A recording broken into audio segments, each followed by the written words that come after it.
Hi, good morning, folks. It's Jason Wampler with another episode of DIMESTORE Psychology. It's 10:03 a.m. Pacific Standard Time in Costa Mesa, California, United States of America, Northern Hemisphere, planet Earth, solar system, Milky Way galaxy, the Andromeda galaxy. It's out there somewhere.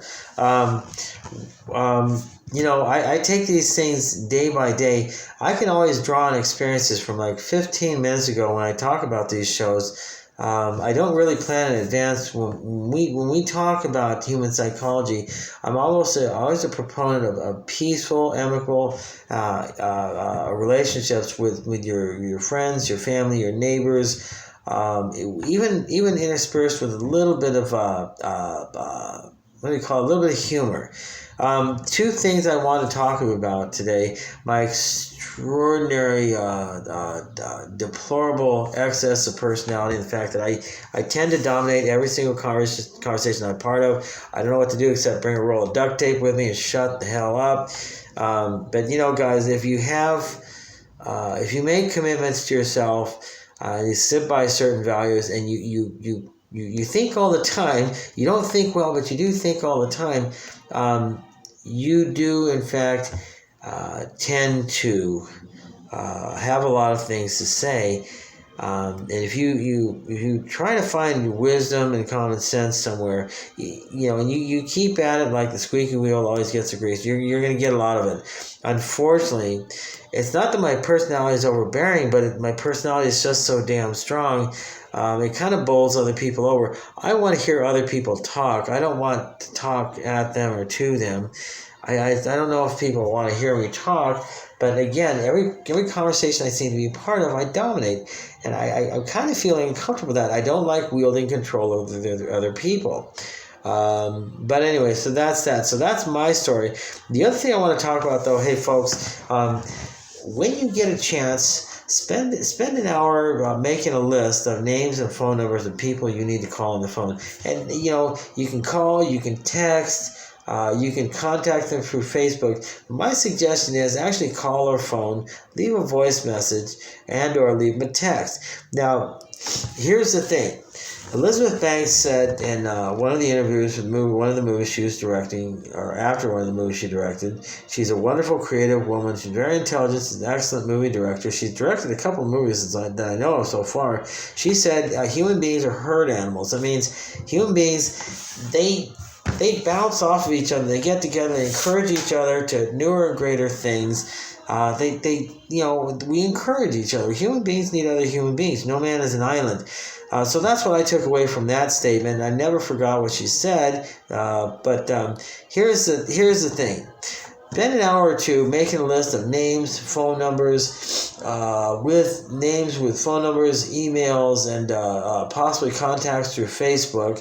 And reach out to these people and contact them. Make it a regular habit. If you can't do it once a week, do it once a month at least. Stay in touch. Make new friends. Keep the old. Well, one is silver, the other is gold. Another saying I've taken away from past experiences. It means you don't just establish a network of contacts and friends. You maintain the contacts and friends and family you've already have. Now, it feels very good. It makes you feel better about yourself. You're refreshed. It's almost like recreation, but it makes you feel responsible. It makes you feel dignified. It builds up your self-esteem.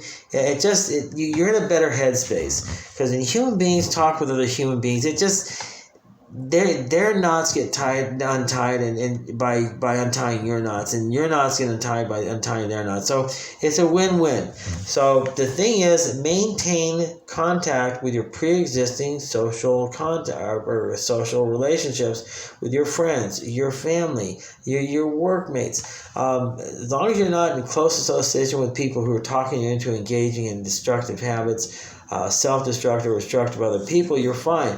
Bad associations, they'll ruin you. They'll get you to do things that are going to destroy you and hurt other people. So you want that. So you do have to be selective. I'm not talking about being judgmental so much as I'm telling you, look, you got to size these people up. Good association will help you do good things. Bad association will help you do bad things. So, and obviously, in my viewing audience, they all want to do the right thing, I hope. But this information is for everybody. My third thing that I want to talk about is setting things up and creating a comfortable work and living and operating environment for yourself. I've got things set up in the office in my room right now to where I'm very, very happy, satisfied, and comfortable. Now, life is fast-paced. It can be stressful, but, folks, if you set up your workspace to where you like it just the way it is, you will your output and your performance will be optimum. I mean, so if your boss tells you, well, I want you to do this, and this way, and it makes you uncomfortable to the point where you're focused on how uncomfortable you are more than you're focused on doing your job, you need to bring that to the attention of your boss. Now, some people, folks, I'm almost inclined to believe about 75% of the world's population are what's called difficult personalities. They're dysfunctional, they're immature, and they're unintelligent. But they insist on having things done their own stupid way. And of course, you're smarter than they are, and they don't know better. Well, this is a tough one to navigate, folks. You can try to talk to them, but because of their dysfunctional, immature behavior, they're not going to be open to discussion or reasoning. So you may want to consider going over their head or going straight to the owner of the company or their boss's boss. You got to fix things for yourself. If you want your supervisor or your boss to be happy with your output and your performance, you have to be happy at your job. You have to be working in comfortable, happy work environments. And if they're trying to make things as uncomfortable as they can, as fast-paced as possible, and they'll still demand perfection for you at a very, very low price of an hourly wage that's unreasonable, then folks, I don't know what to tell you except that right now the job market is not strained. The job market is plump. Employers are desperate to hire warm bodies for anything and everything, even underqualified people to drive overqualified jobs and be responsible for other people like school bus drivers, public transportation bus drivers. I see help wanted signs everywhere. So right now it's an employee's market, not an employer's market. So if you're not happy or satisfied with the work environment, just go ahead and turn in 2 weeks' notice. Be courteous about it. Observe the parameters of your employment contract. Don't burn that bridge, because if the economy does change here in the next couple months or half a year or a year, then you'll have that previous contact to fall back on, and it may take you back. Now that's when it'll be an employer's market. So they're going to be able to tell you whatever they want it to, and you're going to need the job because you need to pay the rent, to supplement your Social Security, disability, or unemployment. So, but right now it's an employee's market. So, hey guys, the world is your oyster. I talked to McFadden, one of the, excuse me, I had to wet my whistle there. And I talked to one of the assistant managers at McFadden Hardware in Santa Ana. He said, yeah, we had that help wanted sign on our door for 3 months. No takers. And so I tell you what, just a side note, what I don't want to ever hear or see on the news ever again is people having a problem with their unemployment checks. That's a load of crap. I mean, if there are this many jobs in California, there are this many jobs elsewhere in the nation.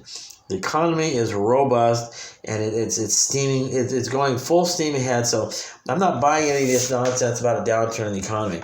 The powers that be that perpetuate the lie of COVID-19, they tried to force a downturn in the economy last year, and that didn't work. Supply lines, that backfired on them, because now everybody wants to make masks, respirators, and temperature and transducer sensors. So that contributes to the economy. So that backfired. Then the powers that be wanted to shut down coins and say there's a nationwide coin shortage. Well, I didn't buy this straight off the bat. You don't develop a shortage at, like a snap of a finger overnight. That's bullcrap. That's bullcrap in a paper bag. I'm not going to buy that. So what I've noticed, and this is the fourth thing I'm going to talk about. I don't know how this relates to human psychology, but how about this? Let's relate this to human psychology.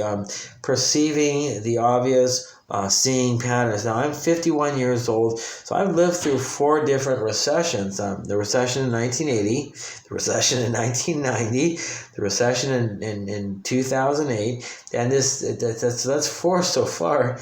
It's every 10 years, and then the attempted forced shutdown of the economy, another recession in 2020. It's not working, guys. At this point, the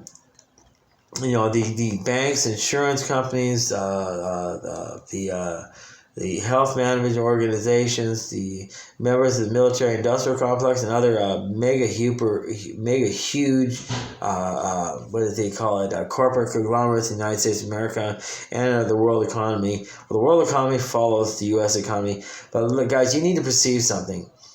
When somebody's lying to you and they're telling about 10, 20, or 30 other lies to back up the first lie, and they're structuring everything as an illusion, it's not that it takes a whole lot of common sense or perception to realize you're being lied to, but you just have to think and put your feelers out. And, if somebody puts 2 plus 2 plus 2 plus 2 in front of you, so you got 4 2s, that's going to add up to 8. 8 isn't 2, and 8 is an even number. And they're telling you, well, 4 2s equal 10 now because of new math because of COVID-19. Guys, that's like somebody holding up a piece of black paper in front of you and telling you this is actually a red piece of paper because you got COVID-19. You can't see in color. Pretty soon, what are they going to do? I just got a text from my uncle. Pretty soon, what they're going to tell you to, footsies, onesies, radiation suits, hats, helmets, facial shields, double up on the respirator masks. Radiation suits, and you're gonna have to get your arms broken every 4 years because you need to experience what's like that broken limb versus fixing them. I'm just pulling that one out of the air, but in an attempt to wrest control from people's minds and hearts, somebody somewhere is simply trying to affect change in the economy. Go to a paperless economy. Or what are they? Paperless money, imaginary Bitcoin. Bitcoin is being forced really big.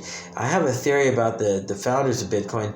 Basically, they were identity thieves, and they figured out how to legalize the business of identity theft, and now it's a international global phenomenon. So again, as this relates to human psychology, folks, you need to take a good, clear look at all the elements in one picture just to kind of give one other big picture for yourself. Because reality and what people are telling you should think and feel are two different things. Now, an analogy for wearing a mask right now is, it's like whoever's telling us to wear masks, they're treating us like, basically they're treating us like dogs. Now, they're walking us on a leash because they're piloting our minds and hearts and playing on our fears, especially picking on women, which I don't appreciate.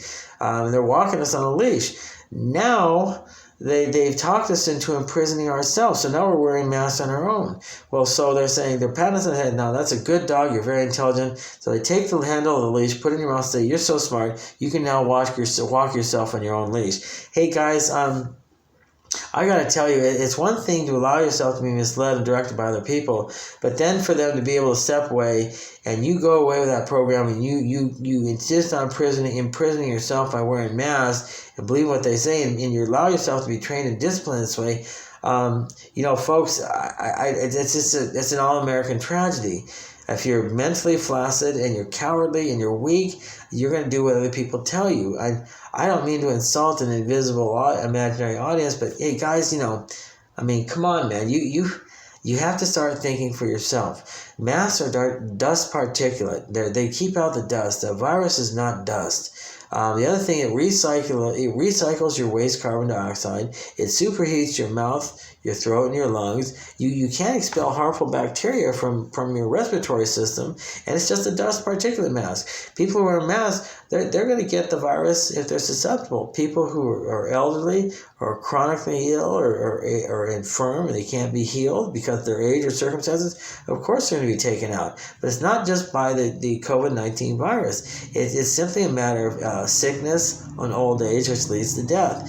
So I'm not buying any of what everybody's telling me. Now, however, in one of my previous episodes, a long time ago, probably a couple months ago, I said, look, I don't believe in masks. I think they're ridiculous. I don't think they do a damn bit of good. I think people want to allow other people to tell them what to do. That's what's called a popular trend. I don't follow trends. I think for myself. But here's the thing.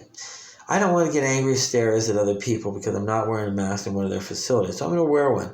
But the biggest thing is I just want to show respect for other people. Because right now people are absolutely hysterical. They think masks are going to save their lives. And you can't tell them otherwise because you can't argue with a sick mind. I'm sorry, that's just how it is. I call it like I see it. So you show other people respect. You show the people who are running the store or own the home respect by just wearing a mask. Do what they ask you to do. When you get outside, take the damn thing off, throw it in the trash. By the way, folks, if you wear gloves and masks and face shields, you're keeping yourself healthy, but you're not keeping anybody else healthy by throwing your mask on the ground and littering. I don't appreciate that at all. Pick your damn trash up, and put it in a trash can, not on the floor where somebody else has to pick it up and touch your spittle. That's not cool. I actually chased after a couple people when they did that. I picked up and said, "Here, sir. You can keep yourself safe. You can also keep everybody else safe by disposing of your trash." That's responsibility. I really kind of laid into that guy. He got the point. So, but if you're so insistent on keeping yourself safe, you want to be disciplined about it, just pick up your trash and keep things neat and clean and mop the floors. I was at a Target and they had a whole trail of dirt spots, but everybody's wearing a mask because they want to keep themselves safe. That store was filthy. It was in Santa Ana. Now I understand that certain parts of Orange County, they have a hard time keeping up with sanitation, but hey guys, you're going to have to catch up eventually because that's how the United States is. So, excuse me, that's how they want it to be. But we're all in one big melting pot. But, there are rules. So, but anyway, so that's that. I wear a mask to show respect. I don't wear a mask because I know they're not going to save my life. Hey guys, if you live till you die, and you can't control something that is out of your control. You should stop worrying about things that, for lack of a better word, you have no control over. Death and taxes. I don't know what to tell you guys, man. You're so afraid of the imaginary and illusionary, the non-existent and the invisible. This stress isn't doing you any good. So, folks, back up, reassess your life, count your blessings, thank somebody or find a God to worship and pray and thank for all the blessings in your life. Instead of being negative and complaining, you got food, clothing, and shelter. You got your relative health and good looks. Somebody somewhere is always taking care of you. So, I don't believe that whoever made the world we live in wanted anybody to be homeless or hungry or sad or upset. And if those conditions are continuing existing, I believe somebody somewhere who's responsible, maybe the landlord or the den mother, is going to make a clean sweep eventually. I don't think things can continue on as the way they are currently. But anyway, so we're at the 17-minute mark. Hey, I've kind of gone off at the mouth on this one, but it turns out, I guess I had a lot of things to say. I always approach these shows off the cuff. There's no script, but, at 51 years of age, I have a lot to say. So I've been observing human psychology since I was 10 years old. The beginning of my thinking years, my formative years, started when I was 13. I can actually remember the day and time it happened. I was on my paper out in Costa Mesa. But anyway, we'll talk about that later. We're at the 18-minute mark. I don't want to suck up this phone's memory. We're going to call it at this. I'll see you again, guys, tomorrow between 10 and 11 a.m. Pacific Standard Time for another installment of DIMESTORE Psychology. I've been your host, Jason Wampler. Thanks for listening. Hit the subscribe button. Hit the like button. I know I'm very dry and very. I can be very, very boring. But when you take all the paraphernalia and the flash away, you really got to focus on the elements. Anyway, I'm talking again. Talk to you later. Bye-bye.